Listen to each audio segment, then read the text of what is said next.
What's going on, everyone? Welcome back to another episode of Primetime Sports Podcast, hosted by Joey Maylari. So, it's been about a week and a half since my last episode. My last episode was all about Daniel Jones getting cut by the New York Giants, which he's now signed with the Minnesota Vikings to be their practice squad backup quarterback as of now. I think by the playoffs, he'll end up being the backup quarterback for Minnesota. I'm excited for Daniel Jones, though, to get another opportunity. As I've mentioned now many of times, I still think Daniel Jones is a winning quarterback in the NFL. I still think he will win a Super Bowl at some point. Maybe most people will disagree with me, and that's fine at the end of the day.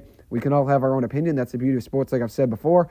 You're not going to really always agree with everyone, and that's why sports is great, because it creates so much dialogue. But at the end of the day, I do think Daniel Jones can still be a winning quarterback in the NFL, have all the faith in the world in him to go out there and produce at some point when he gets another opportunity. But let's start out with what I'm going to talk about, and that's going to be Aaron Rodgers and the New York Jets. After that, I'm going to stay in the world of New York sports, talk about Juan Soto and where he's going to end up. I'll talk about the LA Dodgers and their deferred contracts. I'll talk about the golden at-bat rule and give my opinions on that. And then following that, I'll talk about one of the best players in the country in college football that's not getting any recognition, and that's Nick Nash, a wide receiver on San Jose State, who is so underrated, one of the best players in college football, and just doesn't get talked about, doesn't get the recognition he deserves. He is definitely an NFL player in my eyes, so I'll talk about him at the end. He's a guy I've been a fan of now for over a year. I was a big fan of him last year with Chevin Cordero, the quarterback who is San Jose State's quarterback last year, and now this year as well. I've stayed with San Jose State and rooted for them a lot this year because of Nick Nash, because there are a lot of guys on that team that have really good stories, guys that just play hard, play with a chip on their shoulder. I'm a big fan of San Jose State, so we'll get to that at the end. But let's start out with the state of the New York Jets. Let's talk about Aaron Rodgers to begin. The Aaron Rodgers era has been an absolute disaster for not only Aaron Rodgers, but the New York Jets as well. Remember, Aaron Rodgers got his way a lot in New York here. They traded Devontae Adams when he wanted Adams. They signed a former receiver of his that he was really good friends with, Randall Cobb. They signed Alan Lazard. They have Nathaniel Hackett. They have so many connections and so many players that Aaron Rodgers was really good friends with in New York because that's what Aaron Rodgers wanted. And at the end of the day, I'm not going to talk up here and pretend that I thought the Jets were going to struggle and miss the playoffs this year. I was very confident in this team. I thought they would go into the AFC Championship. Just like last year, I had very high hopes for them until Aaron Rodgers got hurt. But if you look at the New York Jets and where they're at right now, they're just an absolute dumpster fire. And the New York Giants aren't any better necessarily. But think about this. The Jets fired Robert Saleh just about 2 months ago now. And a few weeks ago, fired their general manager, Joe Douglas. And they haven't made any improvements. This team's only gotten worse at the end of the day since firing Robert Saleh. So Saleh wasn't necessarily the main issue on this team like a lot of people tried to assume. Saleh leaves, nothing gets better for the Jets, really. Joe Douglas, at some point, they were going to move on from him. I didn't think it was going to be during the season, but I did think they'd move on from him maybe after this year ends. Douglas did have some good picks, Breece Hall being one of them, but he did miss on some guys. Mekhi Becton, a guy who I was a big fan of. I liked him a lot, but he could never stay healthy in New York. Obviously, he has the frame to be a prime left tackle, but just doesn't have the durability. And obviously, he had to work on some technique when he was in New York and when he was on the field. He wasn't all that yet because he still had to work on technique. He opened up wide. Guys are beating him around the outside. But Mekhi Becton, that was a miss. He couldn't properly build around Sam Darnold. He stepped in after Sam Darnold's rookie year and could not build around Sam Darnold. Then he missed on some other guys, trying to get Sam Darnold a receiver, getting Denzel Mims in the second round of the 2020 draft. Missed out on him. Ja'Kai Polite in the 2019 draft, a third-round pick who got cut before the season even began in 2019. That was a miss. He missed out on Zach Wilson. Zach Wilson was the second overall pick in the 2021 NFL draft. Couldn't build around him either. And now Aaron Rodgers was a miss too. And the biggest failure in the Aaron Rodgers tenure is the fact that the New York Jets have only 3 wins this season. Aaron Rodgers only played in 4 snaps in the 2023 season. So that season's essentially a wash. But you look at this year when Aaron Rodgers was healthy, they're 3-9. Joe Douglas, during his tenure as the New York Jets GM, 30-64 from 2019 to 2024, with 0 winning seasons, 0 playoff appearances, and a top 11 pick in 4 or 5 drafts.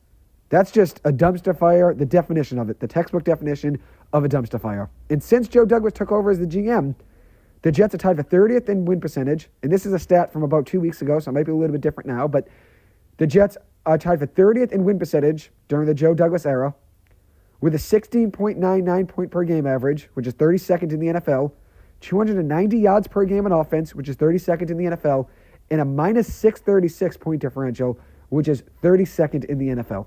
The New York Jets are an absolute mess. They are a mess. And the Giants are not really much better. at the end of the day. The New York Jets have some pieces to build around. I was confident in this team. Aaron Rodgers was a guy I thought was going to have a really good season. I still had him as a top 10 quarterback in my preseason rankings. But at the end of the day, when you watch him play now, he's no longer the quarterback he once was, and he won't be at the end of the day. He's not going to really turn back time necessarily. Is Aaron Rodgers the main issue in New York? No. But this whole team as a whole, they're going to have to move on. They're going to have to rebuild. I don't think Aaron Rodgers is a New York Jet next year. And they did a lot of things to please Aaron Rodgers, the New York Jets. Remember, the New York Jets traded for Devontae Adams because Aaron Rodgers wanted him, and that was a miss. Joe Douglas also let Rodgers bring in Randall Cobb, Allen Lazard, who I already mentioned. And those were essentially misses, although Lazard has had some good moments with Rodgers in New York. At the end of the day, adding a receiver wasn't going to solve this team. So adding Devontae Adams, adding Allen Lazard a couple years ago, the New York Jets needed more than just that. The offensive line is still an issue, and that's been an issue for some years now. And the Jets also play a little soft. When you watch them play, they don't really give it their all, it seems like. Poor tackling at times, some guys that are underperforming. So Rodgers is not the only issue on the Jets right now. They do have a lot of issues. But considering what they gave up for him, they traded the 13th overall pick in the 2023 draft, the 43rd pick in that same draft, a 6th-round pick in that draft, and a conditional 2024 second-round pick to get Rodgers. And in return, they got Aaron Rodgers, the 15th pick in the 2023 draft, so they went out 2 draft slots, and a 2023 5th-rounder. This era was a major failure, one that I didn't see coming at the end of the day. I really didn't. I still thought Aaron Rodgers had a lot of good football to play ahead of him when he got traded to New York. But bad luck, obviously, with injuries and obviously a tough situation. It's not an easy place to play. I think New York is the most difficult place to play. Obviously, the big lights, the big media. And at the end of the day, when you're the starting quarterback, especially an MVP quarterback like Aaron Rodgers, and you have a lot of pressure on you, when you're playing in that New York media, it's not easy. It's easy for the fans to turn against you, the radio to turn against you, the writers to turn against you. It's not an easy place to play at all. But Aaron Rodgers is no longer the player he once was when he was last an MVP in 2020 and 2021. And this is a crazy stat I saw last week. Zach Wilson's win percentage as the Jets starting quarterback was .364. Sam Darnold, .342 win percentage. Aaron Rodgers, .250. Zach Wilson is a guy that everybody gave up on right away, essentially. And I know he had some bad games, don't get me wrong. I am a Zach Wilson fan. I was supporting him a lot last year, as you guys know here on the podcast. But Zach Wilson had the best win percentage of all 3 of those quarterbacks, and he probably got criticized the most of all 3 of those guys. So the Jets are left with a tough question. Do you bench Aaron Rodgers in the last 5 games? I would say not. I don't think you really get anywhere by watching Tyrod Taylor play. Aaron Rodgers, 19 touchdowns, 8 picks on the year. That's not the worst stat line. I think stat lines can be a little bit misleading, though. When you watch him play, he's obviously not the quarterback he once was. But I still don't think it would be a good idea to bench him. At the end of the day, these might be his last 5 games in the NFL. Who knows if he retires after this year is over. I will let Aaron Rodgers finish the last 5 games of the season. So now we're going to move on. We're going to stay in the world of New York sports. And let's move on to Juan Soto, the Juan Soto sweepstakes. Where will Juan Soto end up? The biggest storyline in all of sports over the last week is where is Juan Soto going to end up? Not often do you see a player of his caliber become a free agent at 26 years old, especially the guy that had an MVP caliber season this past season for the Yankees. A lot of reports are out there that the Yankees, the Mets, the Red Sox, and the Blue Jays are all approaching $700 million in their negotiation with them. There was a report last week that the Yankees' final offer was going to be around $550 million, which I didn't buy that at the end of the day. I think every team's offer, even if they're not at $700 million right now, I think every single team's offer is going to be over $600 million. And that's just a reality. He's going to get over $600 million. I think when you look at those 4 teams, and I think the Dodgers are still in the conversation as well, even though they're not getting mentioned. When you look at those 4 teams, though, the main 4, which is the Jets, Yankees, Red Sox, Blue Jays, I think the Mets are going to offer him the most money with the Red Sox in second, which is encouraging to see at the end of the day. It's encouraging to see John Henry and the Red Sox deep in negotiations with a big-time free agent like Juan Soto, like they used to do in the good old days. They're not nickel and diming guys. They're obviously involved in these conversations, and they're very invested. They actually do want Juan Soto, it seems like, and that's what I want to see. Even if they do not get Juan Soto, it is encouraging to see the Boston Red Sox want to spend, which is something that they haven't wanted to do for 2 or 3 years. And I wish they did that a few years ago with Chaim Bloom, a guy who stepped in, turned the Red Sox farm system upside down. They went from being a bottom 3 farm system to a top 7 to 10 farm system by the time he left. And now obviously they're probably around top 5 farm system in the game of baseball. But the Red Sox didn't really want Chaim Bloom to spend. When Chaim Bloom was here, John Henry didn't really give Chaim Bloom the okay just to spend and go on a spending spree. Because at the end of the day, trading Mookie Betts isn't Chaim Bloom's decision. That was a John Henry decision, in my opinion. So I don't blame Chaim Bloom for that at all. But I do think it's encouraging to see the Boston Red Sox actually wanting to spend. And like I've already said now, and I'm going to repeat it, I wish they did this a few years ago with Chaim Bloom. I really do. I think the Red Sox are going to fall short of getting Juan Soto, but I do think they're going to land either Corbin Burnes or Max Fried and get an ace for the top of the rotation, which is something that this team desperately needs. I think the Yankees are going to use, in the negotiation pitch with Juan Soto, the Yankees' legacy. And obviously, his complimentary superstar status next to Aaron Judge, which obviously worked out very well for the Yankees this past season, getting all the way to the World Series for the first time since 2009. If you bring him back, you obviously have two of the best hitters in the game of baseball back-to-back in the lineup. And I think that's going to be part of their negotiation offer is, if you come back to New York, you can be a superstar next to Aaron Judge for the rest of your career with Aaron Judge. And even though you probably will get a little less money from the Yankees that you're probably going to get from the Mets or maybe the Red Sox, the Yankees' legacy is something that the Yankees are going to try to pitch Juan Soto on. So my final prediction is this. I don't think the Blue Jays are really that much involved. I don't see him going to Toronto. I know he's really good friends with Vladimir Guerrero Jr. I think the Blue Jays are going to move on from Vlad at some point. I think they're going to end up rebuilding. So I don't really think he's going to end up there. And like I said, I think the Yankees are going to use their legacy as a way to try to get Juan Soto. Obviously, Juan Soto grew up a fan of Manny Ramirez and David Ortiz, I was reading. So I think the Red Sox might use that as a pitch, saying, hey, you can come here and set a legacy, just like those two guys did, came to Boston and set a name for themselves. But I do think, when you look at those four teams, I think the Mets are going to offer him the most money. And maybe he likes living in New York. That could be part of it. Can go right across town and go play for the Mets in Queens. So we'll see what happens. And here's my final prediction. I think Juan Soto signs with the New York Mets a 14-year, $665 million deal with a 47.5 average annual value. 14 years, $665 million. This is where he'll play for the rest of his career. I think part of the negotiation could be Juan Soto looking to try to get an opt-out after maybe 6, 7, 8 years. Who knows? And that might be the reason it's been going this long, because there are going to be parts of that contract that Juan Soto is going to want to get his way, and usually those negotiations take time. But I think the set amount of money is going to be approaching $700 million. I have the New York Mets signing him for 14 years, $665 million. I think it's pretty crazy to see that big of a contract for a player like Juan Soto, and that's not saying Juan Soto's not that good. He's a very good player, one of the best hitters in the game of baseball. I think it made sense giving Shohei Ohtani $700 million, considering the two-way ability, and I think he'll get back to pitching this year. But Juan Soto isn't really a 5-2 player. He's probably around a 2 or 3-2 player. He's not a good runner. He's an average defender, but his bat is generational, which is why he'll get paid heavy money. And like I've mentioned before with quarterbacks, the price on the best players in each sport just keep going up every single year with more revenue coming in for all those sports. The cap space is getting higher, obviously, in the NBA, in the NFL, and obviously the MLB. Contracts are going to keep getting higher and higher. The luxury tax is going to get pushed further and further up. So obviously guys are going to make more money over time. So that's why I think Juan Soto is going to approach $700 million in this contract. And one thing that no one's really talking about is the Los Angeles Dodgers. Do they have a chance to land Juan Soto? One thing you can never do is count out the Dodgers. You can never count out the Dodgers. I know everyone despises them for their spending sprees, but I really respect the way they spend. They're dedicated to winning. And I know Yankees fans are upset with how much the Dodgers are spending after winning the World Series, but the Yankees won 27 World Series, and most of which by spending the most, if not the most, around the top 3 in the game of baseball. The Yankees always had a high payroll when they were winning, for the most part.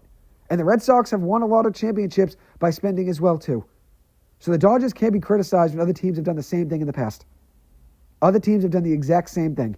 But the Dodgers, obviously, the ones doing it to a little bit more of an extreme, considering how much money they're deferring.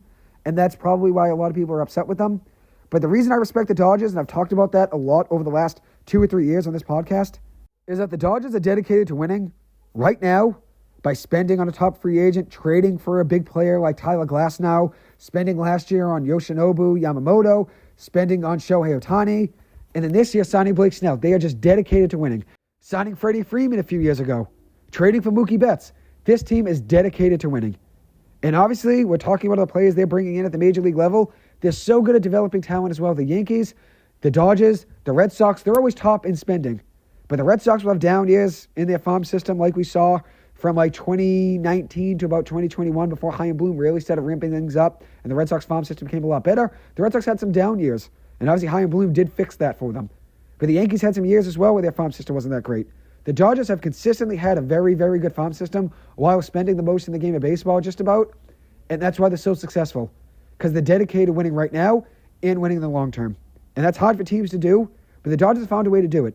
And I know a lot of people are upset with how the Dodgers are going about it because they're deferring a lot of money. So this brings up the question, does Major League Baseball need to implement a rule about deferred contracts? I actually do think there needs to be some sort of rule about deferred contracts. I think they're getting a little bit out of hand. Even though I am a fan of what the Dodgers are doing, they're building for now and obviously building for the future. The Dodgers have $1 billion in deferred money to 7 players between 2028 and 2046.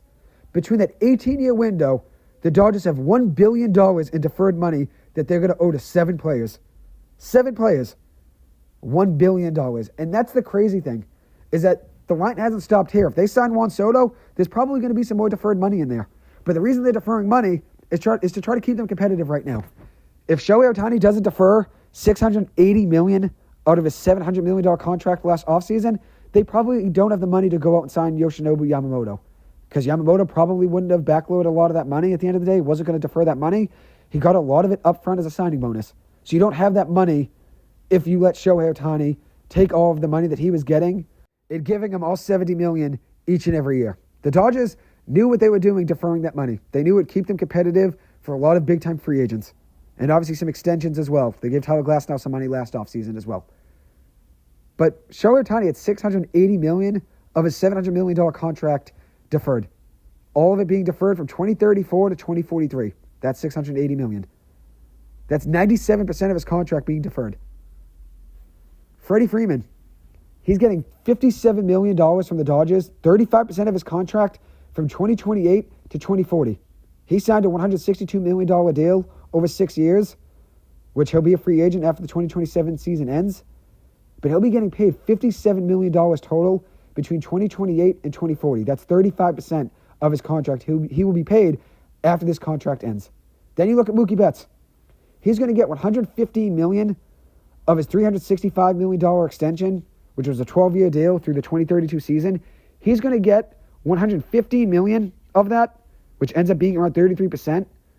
He's going to get that in deferred money from 2033 to 2044. And the final $5 million of that is going to be given in a signing bonus from 2033 to 2035. So that's 33% of his contract is going to be deferred from 2033 to 2044. Then you look at Will Smith, their catcher. He's getting $50 million, and that's 36% of his contract paid out from 2034 to 2043. And that's part of his 10-year, $140 million deal that is going to be good through the 2033 season. So they're deferring a lot of money. All of those guys that I mentioned, Will Smith, Mookie Betts, Shohei Ohtani, Freddie Freeman, all getting money deferred with over 33% of their contract being paid out after their current contract ends. Yamamoto's deal, 12 years, $325 million, didn't include any deferrals, but he did have a really good signing bonus, which obviously gives them a lot of money up front, and it also helps the Dodgers get a little bit under the tax threshold. It keeps them a little bit lower in the luxury tax. Ohtani's deal still counts for $45 million against the luxury tax. But the deferrals are what really help keep that $70 million AAV down. So it's not as big of a hit against the luxury tax. And then this offseason, because of all those deferred contracts, the Dodgers were able to take all that deferred money to try to keep themselves competitive right now for some free agents. And they were able to use some of that leftover money for Blake Snell. And they deferred some of his contract as well. He signed a 5-year, $182 million deal with the LA Dodgers. $52 million of it up front as a signing bonus per ESPN. And he's getting $66 million in deferred payments through 2046. So that's 36% of his contract is going to be paid out in deferred payments through 2046. 36%. So that's 6 guys that I mentioned that all of money that's being paid to them from the Dodgers in deferred money, with over 1/3 of their total contract being paid out in deferred money. And a lot of people are upset with the Dodgers. They're not happy with all this deferred money. But there's no rules against deferred money at the end of the day. So they're not doing anything wrong technically. They aren't. They're very meticulous what they're doing. It's very calculated, very meticulous. They know what they're doing. Obviously, the first deferred money that they're going to have to pay out starts in 2028 with Freddie Freeman getting $4 million as his first payment in deferred money then.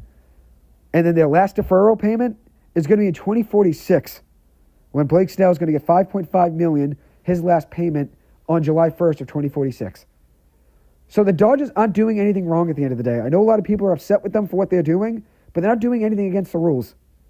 But should Major League Baseball have a rule about deferred contracts? I do think they should. Even though I do like what the Dodgers are doing because they're trying to remain competitive in each and every facet of the game, whether it's right now, 3 years from now, and 8 years from now, whether it's building a farm system the right way or signing a big free agent or trading for someone, the Dodgers do things the right way. They're just dedicated to winning.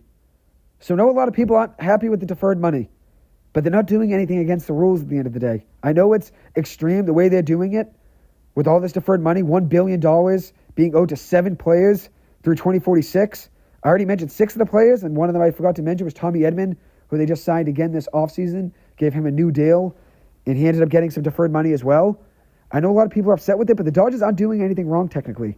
But I do think Major League Baseball, in their next collective bargaining agreement, they need to have some sort of rule about deferrals. Where my solution is this. In the next CBA, every single player's contract has to have at least 75% of it being paid off before that deal expires. So let's just say Shohei Ohtani's deal, right? $700 million over 10 years through the 2033 season. In this situation, the Dodgers would have to already have given Shohei Ohtani 75% of his contract before the 2033 season ends. That's the way this would be if my solution were to actually be a thing. And this, let's say it was a thing before the Shohei Ohtani deal was signed. The Dodgers would have to have given him 75% of his contract before the last day of that contract in 2033. So then you could still defer 25% of it. But I think you need to have a chunk of it being paid off before the end of that last season. Before the contract expires, I think you need 75% of it being paid off. And in this situation, that would mean that only 25% of a player's contract can be deferred for years after the deal expires. So we'll see what happens with the future and obviously the deferrals. But I don't think it's going to change right now, obviously. It would have to be in the next CBA. And it's not going to change things right away. They're going to have to give at least a buffer year or two for teams to figure out the way that teams are spending money and how they're going about the luxury tax. It won't be a flip a switch and all of a sudden deferrals aren't allowed or it has to be this set amount by this year. At the end of the day, it's going to be something that is spread out over time to give teams some time to prepare and get ready for building the future and obviously knowing deferrals aren't going to be able to be a free-for-all like it's been now for all of time in baseball, essentially. So now I'm going to stay on topic with the game of baseball, and I'm going to move on to another big topic of conversation in baseball, and that's the golden at-bat rule.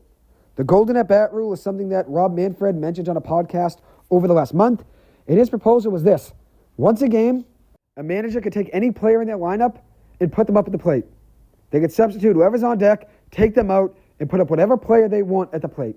And no matter the situation, no matter how many outs, no matter how many guys on base, they can put whatever player they want at the plate. So hypothetically, you could get up twice in a row. Shohei Ohtani could make the third out of the 8th inning, and in the 9th inning, he could lead off again if the Dodgers wanted to do that. And they'd have that opportunity to do it once per game. I'm not a big fan of this rule. I think this would allow, obviously, the best players in baseball would be able to get up again, and it would add a lot of drama and add a lot of juice to the game and a lot of excitement to the end of a game, probably. But at the end of the day, I think this ruins the game of baseball. The way the game of baseball is played out right now, you have 9 guys in the lineup. Every single guy obviously gets up. If you want to take a guy out of the lineup, you have to pinch hit them, whatever it may be. That's special the way it is right now. Because at the end of the day, if you're giving the same guy a chance to get up twice in a row, essentially, I think that ruins the game of baseball, especially from a defensive perspective, right? From a pitching perspective, you get Shohei Ohtani out, you shouldn't have to face him for another 8 batters. You shouldn't be able to have to face him the next batter of the next inning again. Or you shouldn't have to face Mookie Betts twice in a row or Juan Soto twice in a row.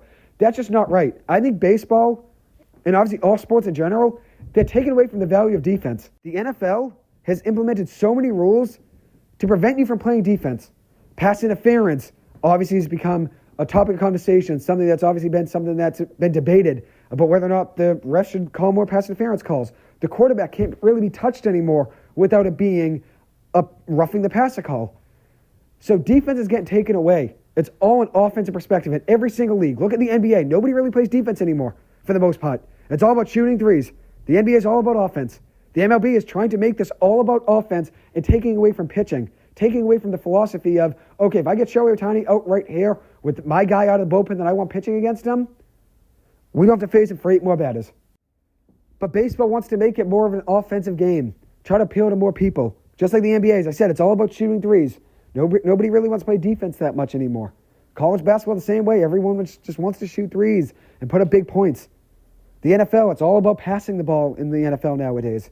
Putting up big numbers in the air, and really defenses are really limited to what they can do. Because if you tackle a certain way or you make contact a certain way, it's probably going to be a penalty. So I think this rule, if Major League Baseball did actually implement a golden at-bat rule, in principle, yeah, it's kind of cool having a batter get up twice in a row like Shohei Ohtani. But from a pitching perspective and just a fan of the game, a baseball perspective, I think it takes away from the value that the game brings right now. There's a lineup 1 through 9 for a reason. You shouldn't have to face a guy twice in a row.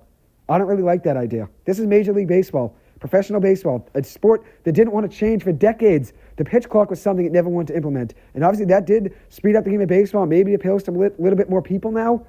But at the end of the day, you don't really want to change the game of baseball that much just to try to appeal to more people. Baseball is baseball for a reason. It was always very hesitant to change any of its rules. So adding a crazy rule like this, like the golden at-bat rule, I'm just not a big fan of at the end of the day.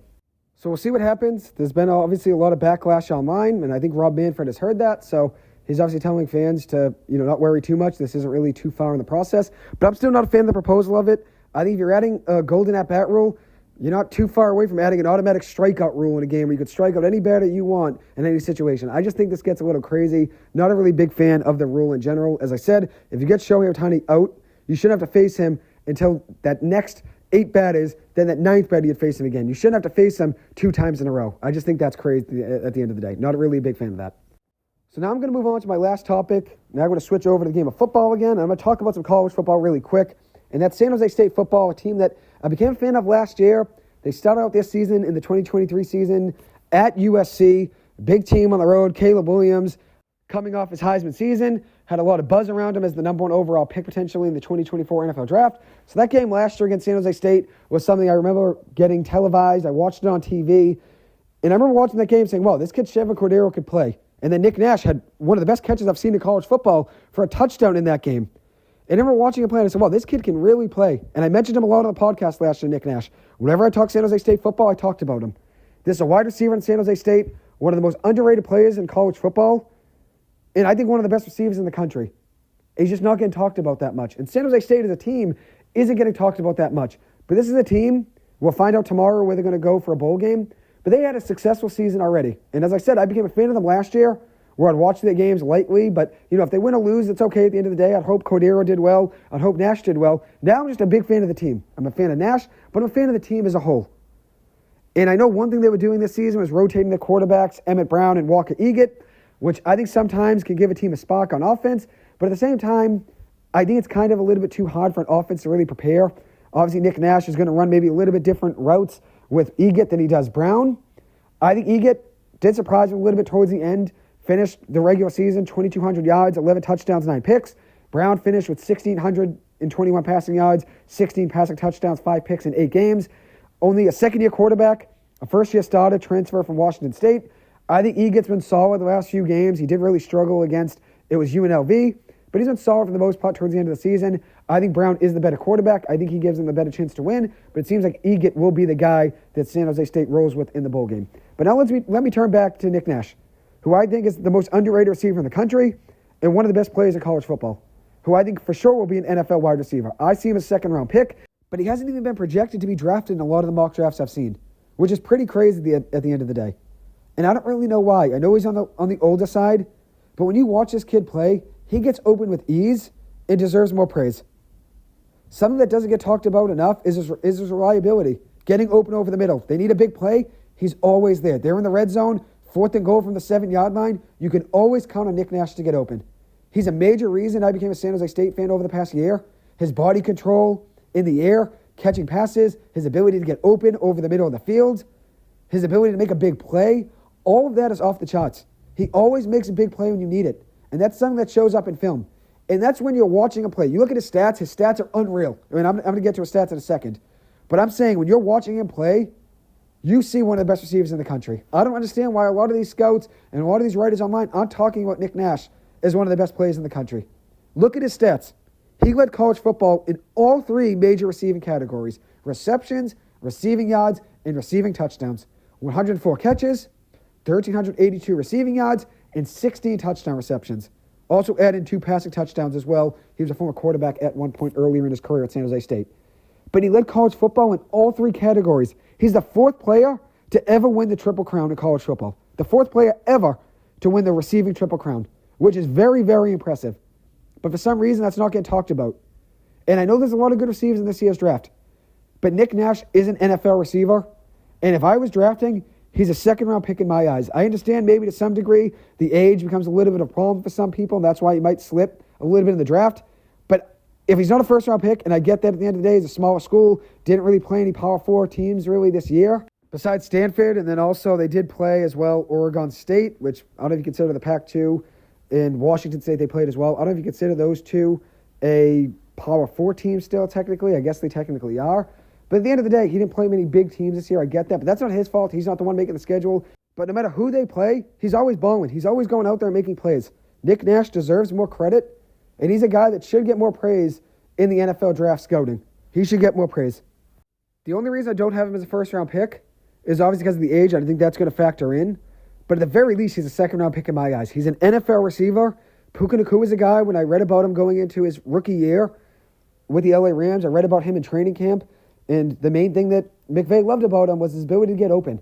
And I think Nick Nash is a very similar player in that regard. He gets open a lot, very good after the catch. That's something that's very underrated, is run after the catch, runs very smooth. And as I said, his body control in the air, making big plays. Nick Nash deserves more praise. He's also on the biggest side as well. He's like a 6'3" receiver, which can help him gain some more separation in the NFL as well. So I think this kid is an NFL receiver. I'm a big fan of his, and I'm looking forward to seeing what happens, obviously, when the draft comes this April. So anyways, that'll wrap up this episode. Thank you guys so much for taking the time to listen to this. As always, I appreciate it. We'll see what happens with the Juan Soto deal. It's probably going to happen either today or tomorrow. So definitely stay tuned on that. And I hope you guys have a great weekend. Thank you.